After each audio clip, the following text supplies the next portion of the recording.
we did have a live session last night. However, whoever was attending that session will know it was so interrupted. We could barely hear over the students who kept unmuting and making unnecessary background noise throughout the entire session. So I've decided to record this session with no interruptions from background noise. Okay. So it's Unit 6, Hazards and Safety Committees. Okay. What are the outcomes? We're going to understand the definition of a hazard, identify the different hazards that are available, what are hazards characteristics, and what and who is involved in a health and safety committee and what it entails. Okay. So like we've said, without the identification of hazards and risks and mitigations in the workplace, we will not be able to ensure a safe working environment. Okay. And that all goes onto a document called a risk assessment. So what is a hazard? A hazard could be anything, an event, a circumstance that we engage with. Okay, it can start from as early as waking up in the morning and making coffee. Okay, you accidentally touch the hot kettle, you burn your hand. The kettle will be identified as the hazard. What is the risk? A burnt hand from the heat the kettle has produced. That is how we go about identifying and associating hazards with the risks. Okay, and then when we talk about mitigations to minimize the impact of the risk, for example, with the kettle, instead of us touching the kettle with our bare hand, we could then go ahead and touch it with either a cloth or a kitchen mitten to prevent the heat burning our hand. Okay. So a hazard can be anything around us. Okay. Now, there are different characteristics of a hazard depending on the working environment you are within. You can have hazards that might be a box, a shape of a box. It might be a blade. It might be sharp edges. It might be water. Okay. With the risk of water, we can drown. It can be anything. A surface, you might slip and fall after all this rain on a slippery surface. Perhaps there's a wire sticking out the ground, you don't see it, you trip and fall over the wire. It can come in any shape and form. Okay. So the way we go about identifying hazards has to do with your observation, okay?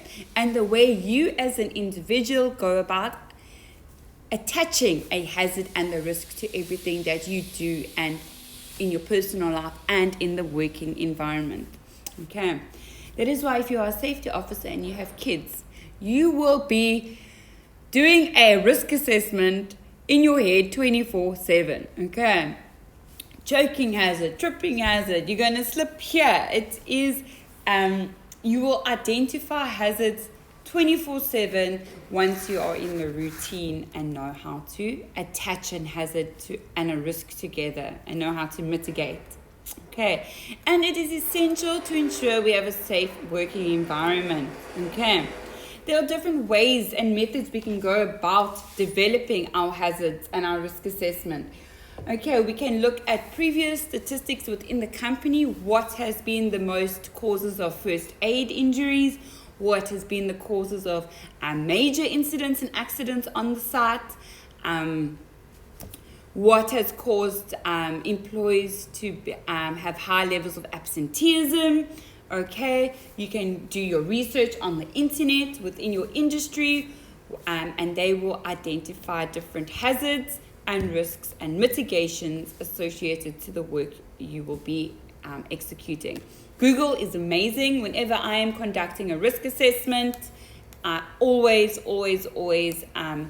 look at Google, because a lot of companies on an international level, especially from Australia, they share their PDF documents on their risk assessments, which is nice for you to then go and see how other companies are identifying hazards and risks. Okay, we cannot do it on our own. We need to ensure we do a detailed risk assessment with hazards and risks, and that can only take place if we do our research and communicate and discuss additional hazards with our working environment, whether it be employees on the workforce or our construction managers and supervisors. Okay, so this is just an example of a type of methodology that I use in my risk assessment, and a little example of a hazard risk, the risk analysis and the mitigation and the final risk. Okay, so how we go about doing a risk assessment: we will identify the task, the working task for perhaps body mechanics, what can go wrong. We can get pinch points. Okay, hand tools are perhaps sharp. Okay, they are the hazards, and the risk associated with a pinch point would be your finger being injured, okay, getting trapped. Now you see the letter C and you see the letter 3, C3, that is the initial risk, okay, before any mitigations take place.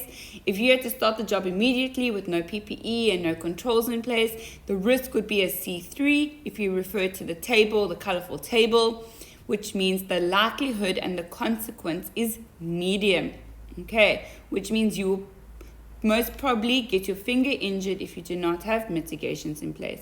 Once mitigations are put in place, you then do another analysis of what your risk will be, and it will definitely drop down to a B2, which means it should be a minor impact. Okay, that is how we go about doing a risk assessment. Now this methodology that I use is used across numerous oil and gas industries, because that's the industry I'm in, and construction. So this is just my method on how we go about analyzing and categorizing our risks and our hazards, and calculating our risks. Okay, you always do a residual and an initial risk, okay, calculation. Okay, so like I said, there are different types of hazards, okay, and they are classified into physical, ergonomic, psychological, and environmental. So when we talk about physical, okay, a wet floor is a hazard. Why? Because you can slip and fall. Electrical cables lying in the walkway, hazard. Why? What is the risk? You can trip and fall over the cables. What is another impact of electrical cables? A risk could be electrocution. Hey, ergonomics, that has to do with our body. Okay, how are we as the individual going to be impacted? If we pick up a box of 50 kgs on our own, we are definitely going to get back strain or neck strain. Okay, psychological hazards. Okay, electrical lighting. Working in your office, do you have the sufficient lighting? Okay, if you're working in a workshop, is there correct ventilation and lighting based on the Occupational Health and Safety Act under the facilities regulations? It does identify that in the Occupational Health and Safety Act and the additional regulations in there. Okay, environmental hazards. Okay, again, ventilation.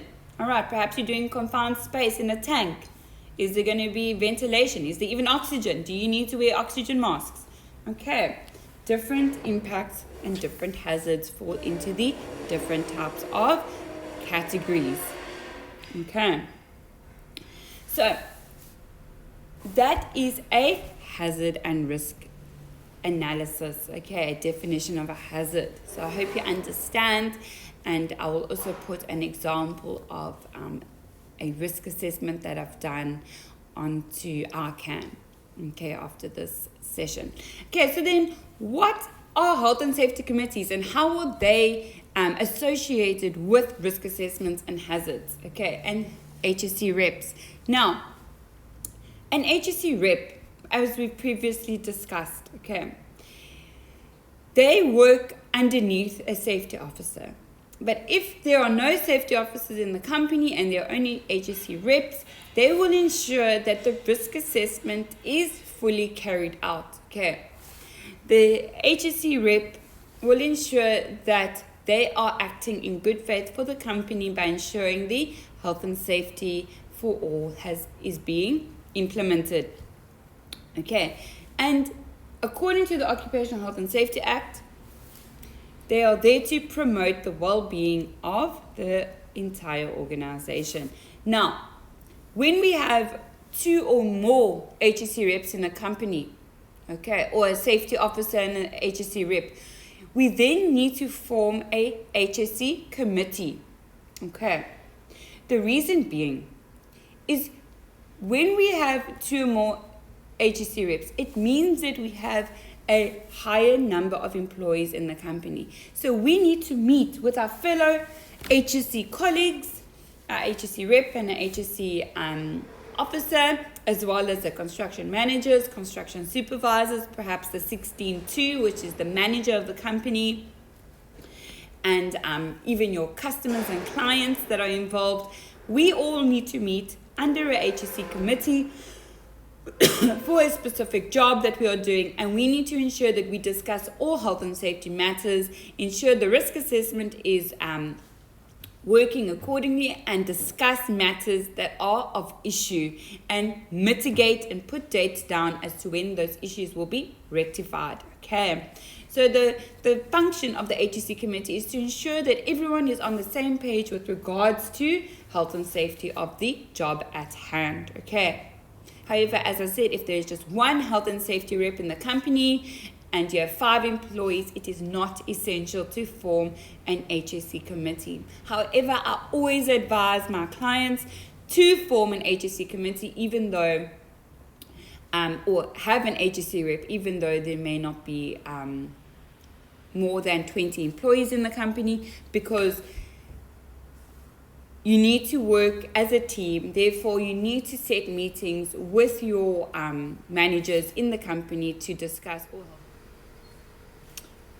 So the function of an HSE rep is to ensure that the company is going according to the Occupational Health and Safety Act and identifying the certain hazards and risks required. So what is the committee? The committee is the actual forming of who's going to meet and when they will meet. So we need to appoint the CEO, which is the 16-1 or the 16-2, need to appoint a committee member who's going to lead the meeting and arrange and take minutes at the meeting. Okay, and it's all stated in the Occupational Health and Safety Act.